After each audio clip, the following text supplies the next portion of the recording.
All right, ladies and gentlemen, let's welcome to the Media Center Legion XIII, led by Captain John Rahm, along with Tyrrell Hatton, Tom McKibben, and Caleb Surratt.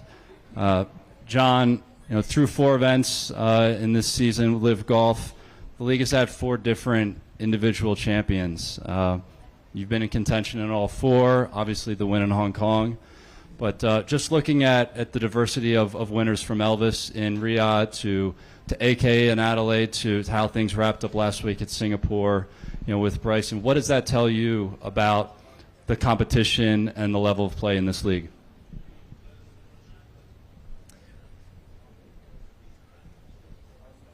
Don't know quite how to give you a non-obvious answer, right? It's this high level of golf in the league, and there's always going to be certain people that can consistently play at a certain level, but anybody can win any given week, and I think last week is a perfect example of that. Now with Elvis, we've had a bit of a history of, as a league, on the short history, of a new player coming in and winning right away. Don't know why. That's happened with a few players. I can think of Henrik, I think Cam, and Elvis alone, or if not winning, doing a good job as well. And I think it's fantastic. The more diversity we get, the better. It's never easy to win, and I think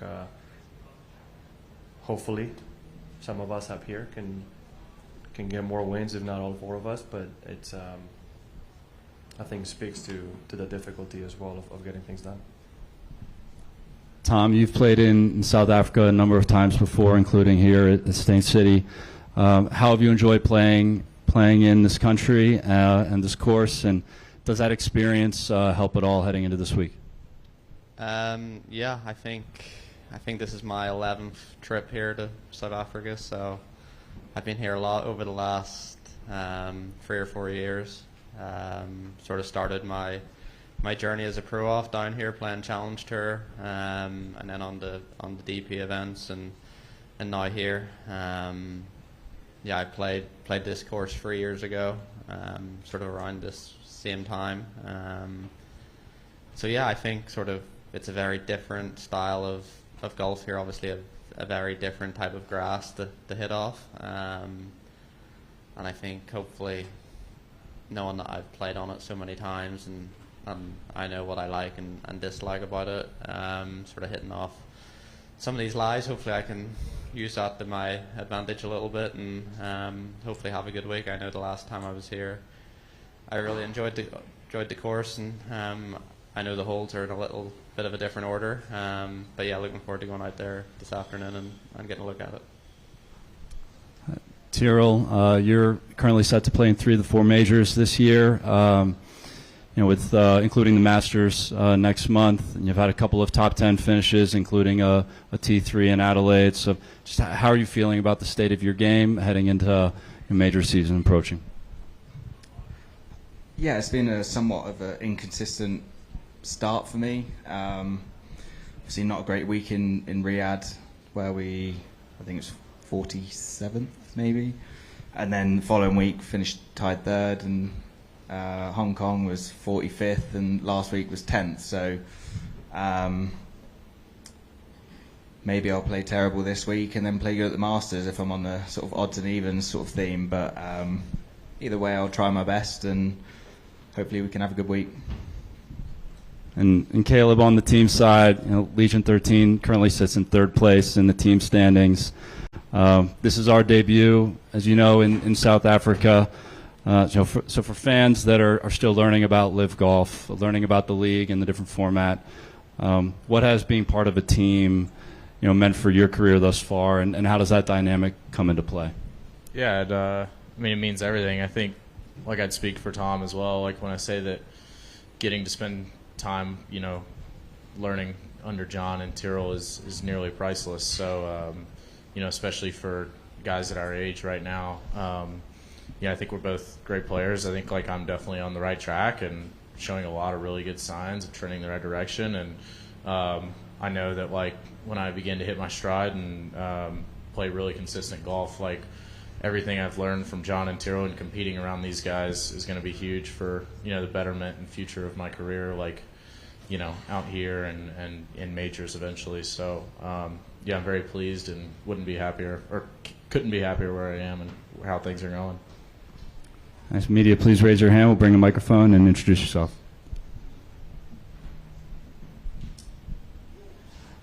Hello, gentlemen. Dimitri from Southpaw Media. First of all, welcome to South Africa. We're really happy to have you, and we hope you get to sample some great meat, some great wine, and hopefully a couple of brandies after Sunday. John, your home course back home, Silverleaf in Arizona, is it's an estate course. And obviously, playing estate golf is very different to Parkland courses and other tracks. Seeing as Stain City is an estate course, does that change how you're coming into the week? Is it something that you're going to share with the other guys, and how does that affect your approach overall? Well, both courses play very different. Silverleaf overall is overseed, extremely wide fairways, tricky greens. Just with the fact that we have Kikuya here, it plays quite different, right? Off the tee, you're not going to expect a lot of roll. You can probably be aggressive. There's quite a bit of a margin of error off the tee, right? So hitting it long is going to be an advantage. Greens seem to be soft. It's going to be tricky to get them as firm as they probably want to, but that combination essentially gives the people that hit it the furthest an advantage. And I'll say the same thing in desert golf. Usually, if it's not as firm as it needs to be, power and birdies is what you need. Not that people that hit it a little bit shorter can't do it, but when you give some of the best players in the world that have distance, free range of the tee, you're gonna see a lot of birdies, and I think that's what's gonna happen. Again, with the fantastic facilities they have here and the crew working on the course, if they can get it up to speed and firm, it might change a little bit.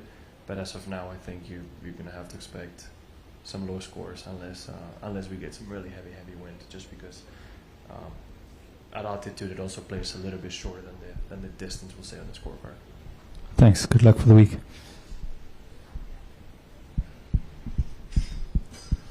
How's gents? Ben Kopinski from The Bounce.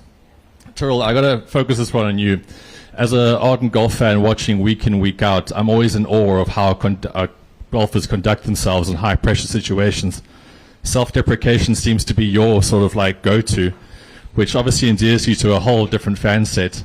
Just curious, do you have a mental coach, or do you feel like the way that you deal with things on the fly kind of just helps you out and gets you through? I don't think it'd surprise you to hear that I don't have a mental coach. That just doesn't work for me. I just kind of react to the situation that I've put myself in and then try and get on with it. So then a question to Tom and Caleb. Do you guys learn from this, or you take more relief out of John's book in that way? My book is John's enough calm for as well, isn't he? To be fair. If there is something they don't need to learn from us, that's the one thing they could just avoid and pick something else. Thank you.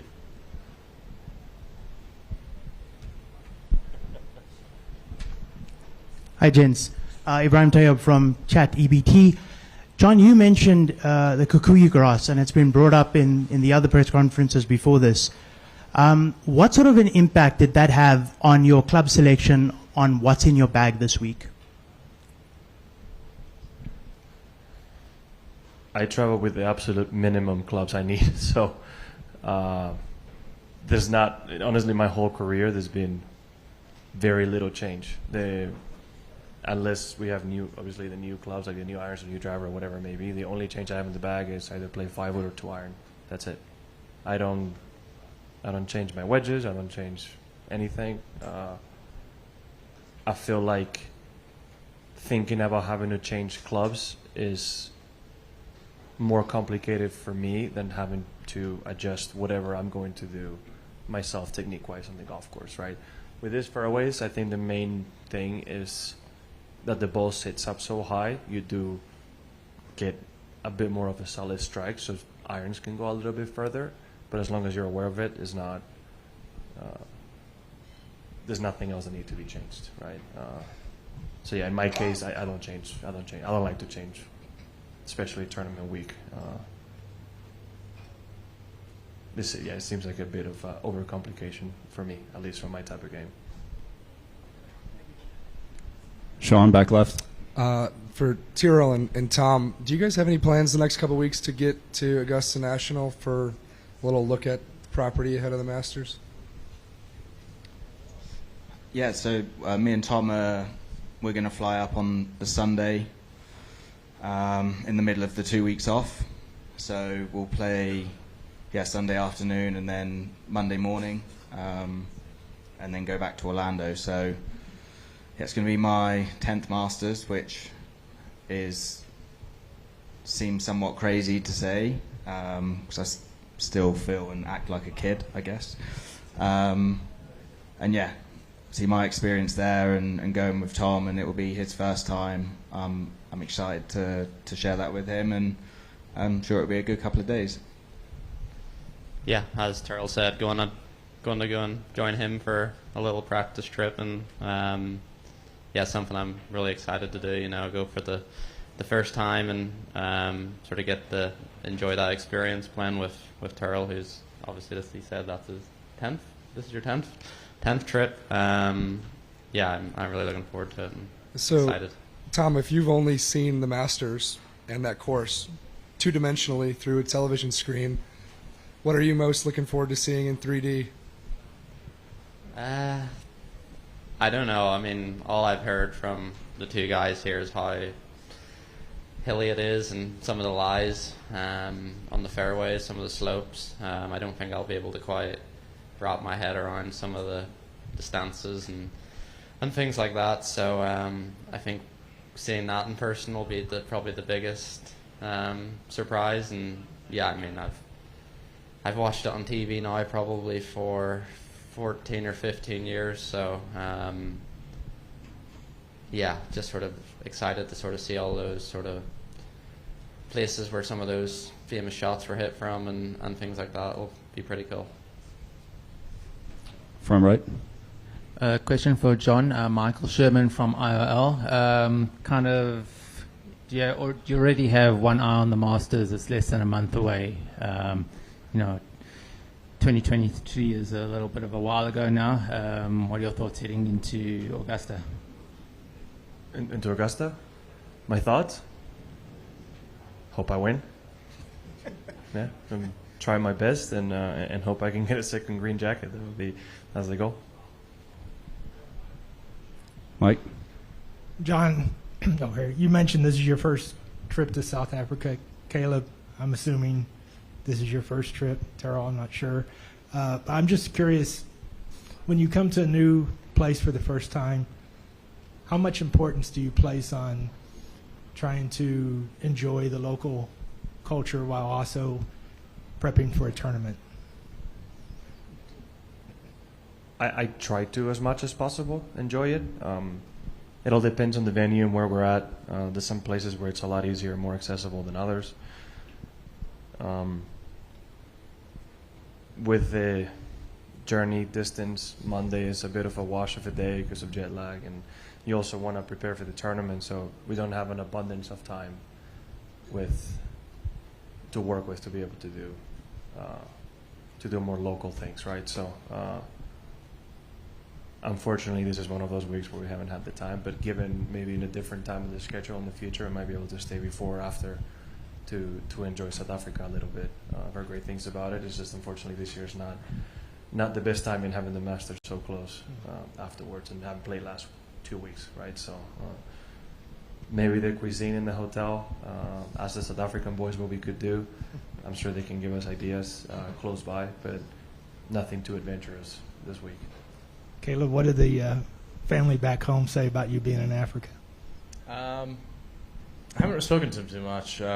I mean, they're all excited to follow my journey. I'm going on the longest I've been away from home ever, so it's my 7th week out, and yeah, I think they're all excited to see what we can do this week. And I think, at least myself, it's very easy to not picture, South Africa like this. Like, this is one of the most beautiful places I've ever been, and I love the setup here in Stain City. So, you know, I look forward to coming back. It's pretty incredible.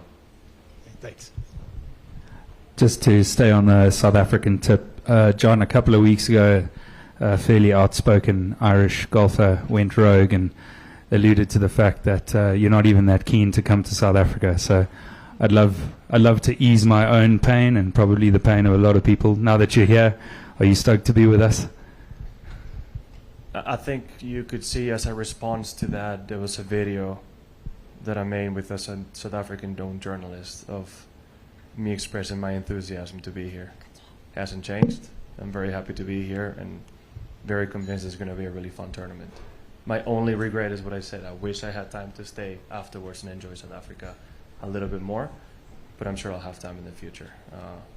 We're looking forward to this for a while. Been speaking quite a bit to the Southern Guard boys and their GM, and anytime I speak to them, my expectations got higher, and it's been met in every single step of the way. So I wouldn't want to be anywhere else, and really looking forward to what the South African crowd is going to be like on the weekend. As long as you know that you're officially our second favorite, but still right up at the top. So thanks for being here with us. Oh, thank you very much. Cheers, mate. Oh, we'll take that. We'll take that. That's a big compliment. Thanks, brother. Matt?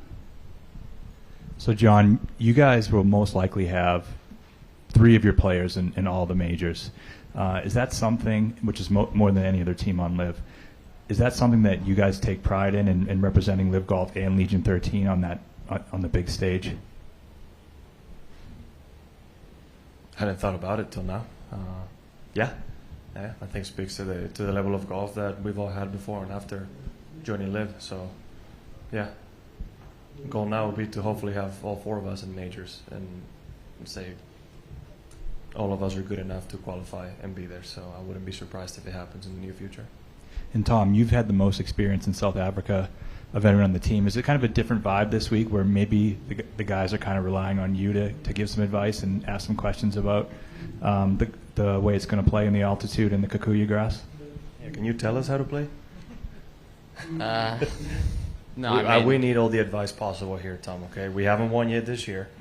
Yeah, I mean, I've had very good weeks playing golf here. I've also had very bad weeks playing golf here. So I think when I started out playing here, I had a lot of very good weeks and a lot of good finishes. And I think as I played more, I almost overcomplicated it a little bit with the altitude and things like that. And the last couple of times I've been here, I sort of went back to making it a little bit simpler. So when I first came here, I just used a meters book instead of a yards book. Then I started going and trying to work it out with yards, and then I just tried to simplify it again and just go off meters and try and make it a little bit easier. I think it's with all the different variables with the grass and the altitude, it can become quite confusing, and you can make it quite sort of a Miles equation, if you wish. And that sort of way didn't go too well for me, so I'm just trying to make it as simple as possible and try and make it feel as close to the normal golf as I can. Thank you. Sean? Tom, if I could just pull on that Masters thread a little bit more. Where did you watch last year's Masters? Oh, man, sorry.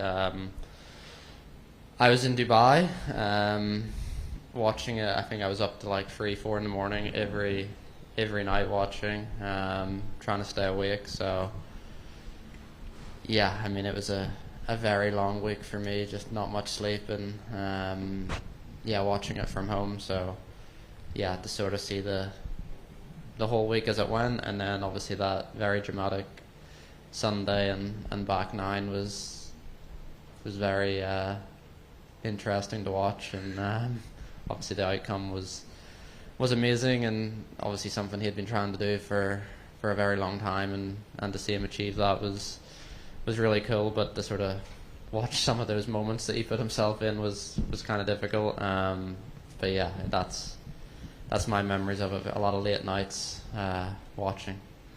I'm just curious, do you anticipate maybe practicing with Rory or some of the Irish lads, or just kind of hanging out with John and Tyrrell and trying to learn from them when you go over to Augusta?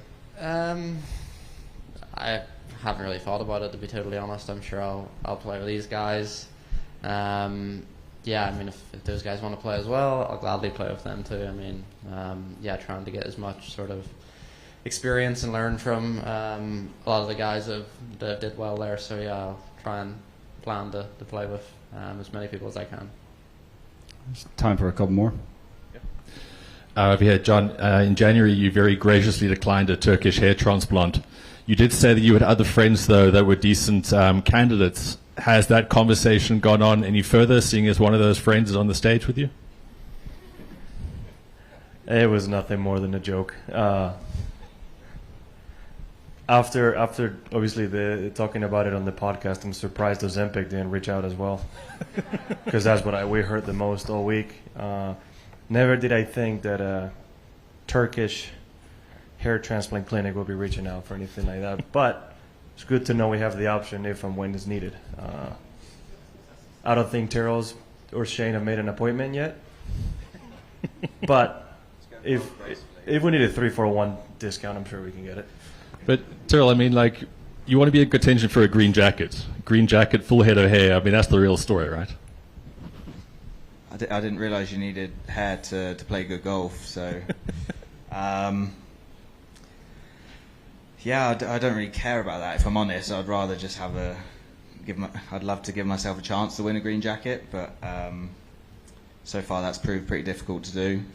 Probably one of the biggest regrets in my career so far is not taking a picture of John and Brooks on the Sunday in 23, because we had a 2T shotgun start, and I think it was me and Max Homer went off we were first group out of 10. So when we looped back round, we were obviously playing behind John, and yeah, I've kind of felt that was the closest I'll ever get to a final group on Sunday at the Masters, but there we go. Thanks. And last one. Hi guys.